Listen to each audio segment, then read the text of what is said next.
Welcome to Pindar Poetry. We hope you learned something new. You start now, park the car on level ground, turn ignition and all accessories off, and open the hood.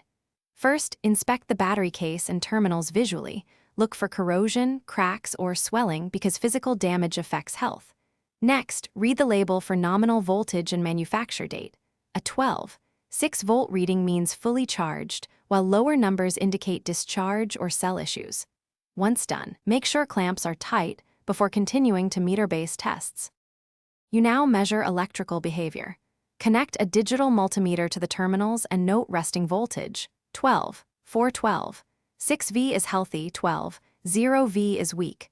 Next, perform a cranking test. Have an assistant crank while you watch voltage. If it dips below 9, 6V during cranking, the battery likely needs replacement. Then start the engine and check charging voltage. It should read about 13, 814, 6V, which confirms the alternator is supplying charge. Once complete, log the readings for comparison. You finish by verifying long-term health. If you have a conductance or CCA tester, run a state of health check. It measures internal resistance and estimated life.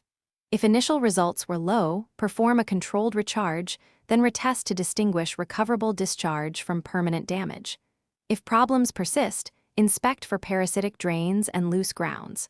One key troubleshooting tip: if voltage falls quickly after a full charge, suspect a bad cell or parasitic drain. Use a clamp meter to find current draw and isolate circuits to locate the fault. Thanks for watching. Consider subscribing if we helped you.